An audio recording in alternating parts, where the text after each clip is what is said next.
प्यार ने दोस्ती से एक दिन पूछ ही लिया, जब मैं हूं तो यहां तेरा क्या काम है? तो दोस्ती ने कहा, जहां तू नाकाम है वहां मेरा ही नाम है। थोड़ा गुफ्तगू भी करते रहिए सभी दोस्तों से, क्योंकि जाले लग जाते हैं अक्सर बंद मकानों में। जब दोस्ती प्रगति करे तो गर्व से कहना कि वो मेरा दोस्त है, और जब वो मुश्किल में हो तब गर्व से कहना कि मैं उसका दोस्त हूं। लोग कहते हैं इतनी दोस्ती मत करो कि दोस्ती दिल पर सवार हो जाए। हम कहते हैं कि दोस्ती इतनी करो कि दुश्मन को भी तुमसे प्यार हो जाए। दोस्ती में ही ताकत है सामर्थ को झुकाने की। बाकी सुदामा में कहाँ ताकत थी श्री कृष्ण से पैर धुलवाने की। सच्चा दोस्त वही होता है जो तब हमारा साथ देता है जब सब साथ छोड़ देते हैं। एक सच्चा दोस्त कभी आपके रास्ते में नहीं आता जब तक कि आप गलत रास्ते पे ना जा रहे हो। दोस्त और शिष्टाचार आपको वहां ले जाएंगे जहां धन नहीं ले जा पाएगा। अगर बाज की तरह उड़ना है तो कबूतरों का साथ छोड़ना पड़ेगा।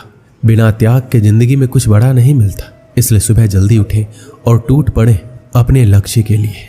जोशीले और जुनूनी बनिए। विश्वास रखिए, परिश्रम का फल सफलता ही है। हर छोटा बदलाव बड़ी कामयाबी का हिस्सा होता है। जीवन में शांति चाहते हैं तो दूसरों की शिकायतें करने से बेहतर है खुद को बदल ले। धैर्य रख, मेहनत कर, तेरे नसीब का तुझे ही मिलेगा, किसी और को नहीं। ज्यादा बात करने वाले कुछ कर नहीं पाते और कुछ कर दिखाने वाले ज्यादा बात नहीं करते। बड़ा आदमी बनना है तो सोच छोटी क्यों रखते हो? सोच को बड़ी बनाओ, आप भी बड़े बन जाओगे। जिंदगी का खेल जारी है। आज तेरी तो कल मेरी बारी है।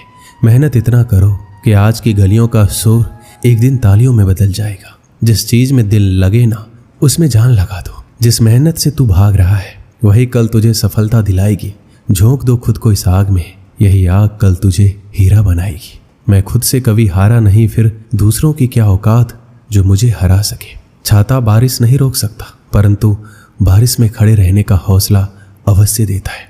मुश्किल वक्त का सबसे बड़ा सहारा है उम्मीद, जो एक प्यारी सी मुस्कान देकर कानों में धीरे से कहती है, सब अच्छा होगा।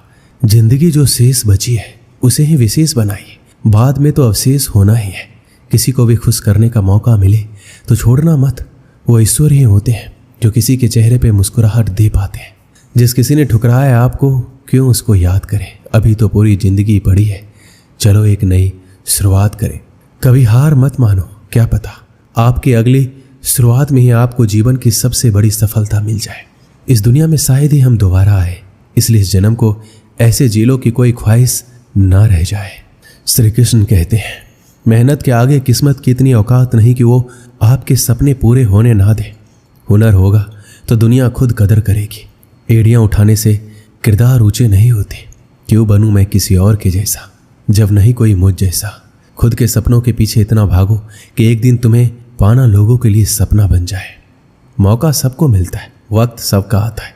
कोई चाल चल जाता है, कोई बर्दाश्त कर लेता है। याद रखिए, अपमान का बदला लड़ाई करके नहीं, सामने वाले व्यक्ति से ज्यादा सफल बनकर लिया जाता है। अपनी जिंदगी से कभी नाराज मत होना। क्या पता आप जैसी जिंदगी किसी का सपना हो। सिर्फ सुकून ढूंढिए, जरूरतें तो कभी खत्म नहीं होगी। यूं ही नहीं होती हाथों की लकीरों के आगे उंगलियां। ईश्वर ने भी किस्मत से पहले मेहनत लिखी है। नाम एक दिन में नहीं बनता, पर ठान लो तो एक दिन जरूर बनता है। कभी हार मत मानो। आज कठिन है, कल और बदतर होगा, लेकिन परसों धूप जरूर खिलेगी। जिंदगी में कभी किसी बुरे दिन से रूबरू हो जाओ तो इतना हौसला रखना कि दिन बुरा था, जिंदगी नहीं। गलत लोग सभी के जीवन में आते हैं। लोग सीख हमेशा सही देकर जाते हैं। किसी पेड़ को काटने का किस्सा ना होता अगर कुल्हाड़ी के पीछे लकड़ी का हिस्सा ना होता। अंदाज से ना नापिए किसी की हस्ती को। ठहरे हुए दरिया अक्सर गहरे होते हैं। जरूर कुछ तो बनाएगी जिंदगी मुझको। कदम कदम पे मेरा इम्तिहान लेती है। कैसे कह दूं कि थक गया हूं, ना जाने किस किस का हौसला हूं। अपनी सोच बदलिए, आपकी दुनिया अपने आप बदल जाएगी। उत्तम समय कभी नहीं आता, समय को उत्तम बनाना पड़ता है। लक्ष्य कोई बड़ा नहीं, हारा वही जो लड़ा नहीं। जो अपने कदमों की काबिलियत पर विश्वास रखते हैं वही अक्सर मंजिल पर पहुंचते हैं। सफलता हमारी परिचय दुनिया को करवाती है और असफलता हमें दुनिया का परिचय करवाती है। आपके सारे सपने साकार होंगे, केवल धैर्य के साथ परिश्रम करते रहिए। तू रख यकीन बस अपने इरादों पर। तेरी हार तेरे हौसलों से बड़ी नहीं होगी। इतनी देर भी मत कर देना कि सपने केवल सपने ही रह जाए और उम्र निकल जाए। जहां तुम हो वहीं से शुरू करो। जो कुछ भी तुम्हारे पास है उसका उपयोग करो और वो करो जो तुम कर सकते हो। एक नया दिन नई ताकत और नए विचार के साथ आता है। सफल लोग रास्ते बदलते हैं, इरादे नहीं, और असफल लोग अपने इरादे ही बदल लेते हैं। जिंदगी में रिस्क लेने से कभी मत डरो। या तो जीत मिलेगी या हार भी गए तो सीख मिलेगी। देर से बनो पर जरूर कुछ बनो, क्योंकि वक्त के साथ लोग खैरियत नहीं हैसियत पूछते हैं। जो गिरने से डरते हैं वो कभी उड़ान नहीं भर सकते। सफलता का मुख्य आधार सकारात्मक सोच और निरंतर प्रयास है। अगर ठान के देखो तो आसमान मिल जाएगा, अगर दिल से देखो तो भगवान मिल जाएगा। हमारी सबसे बड़ी कमजोरी है कि हम छोड़ देते हैं। सफलता का एक रास्ता है कि बार बार प्रयास किया जाए। जब तक किसी काम को किया नहीं जाता तब तक वह असंभव लगता है। महान कार्य को करने का एक ही तरीका है, जो आप कर रहे हैं उसे पसंद करें। आपके पास सीमित समय है, उसे दूसरे की जिंदगी जीने में बेकार मत करो। अगर आज का दिन आपकी जिंदगी का आखिरी दिन होगा तो क्या आप वही करोगे जो आज करने वाले हैं? आपको शुरुआत करने के लिए महान होना जरूरी नहीं है, आपको महान बनने के लिए शुरुआत करनी होगी।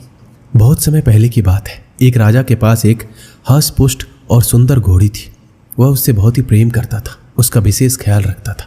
इसका कारण ये था कि युद्ध क्षेत्र में घोड़ी ने कई बार राजा के प्राणों की रक्षा की थी। ये घोड़ी की वफादारी थी जिसने राजा का दिल जीत लिया था।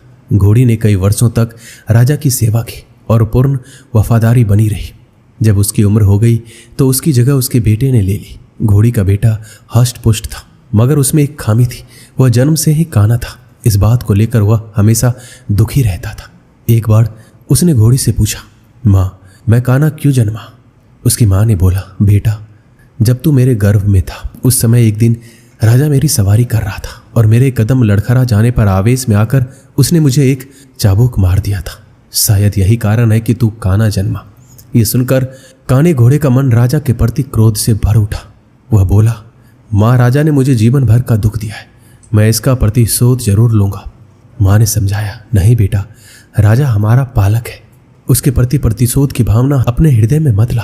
क्षणिक आवेग में उसे क्रोध आ गया और वह स्वयं पर नियंत्रण नहीं रख पाया। इसका अर्थ ये कतई नहीं है कि वो हमसे प्रेम नहीं करता है। तू प्रतिशोध लेने का विचार अपने हृदय से निकाल दे। माँ के समझाने पर भी काने घोड़े का क्रोध शांत नहीं हुआ। वह राजा से प्रतिशोध लेने का अवसर ढूंढने लगा। बहुत जल्द उसे यह अवसर मिल भी गया। राजा युद्ध के मैदान में काने घोड़े पर सवार था। उसके और उसके पड़ोसी राज्य के राजा के बीच घमासान युद्ध छिड़ा हुआ था। तलवारबाजी करते करते अचानक राजा घोड़े से नीचे गिर पड़ा। मौत उसके करीब थी। काना घोड़ा उसे उसी हाल में छोड़कर भाग सकता था, लेकिन उसने ऐसा नहीं किया। उसने फुर्ती दिखाई और राजा को फिर से अपनी पीठ पर बिठाकर उसके प्राण बचा लिए। वह चकित था, उसने ऐसा क्यों किया? जिस व्यक्ति ने उसे काना बनाया उसने उसके प्रति वफादारी क्यों दिखाई? क्यों उससे प्रतिशोध नहीं लिया? यह प्रश्न उसने अपनी माँ से पूछा। वह मुस्कुराते हुए बोली, तू आखिर बेटा किसका है? मेरा ना। मेरी छत्र छाया में तू पला बढ़ा है। जो संस्कार मैंने तुझे दिए हैं वो तेरी रग रग में बस गए। उन संस्कारों के विपरीत तू जा ही नहीं सकता। वफादारी तेरे खून में है बेटा, तू वफादार ही रहेगा।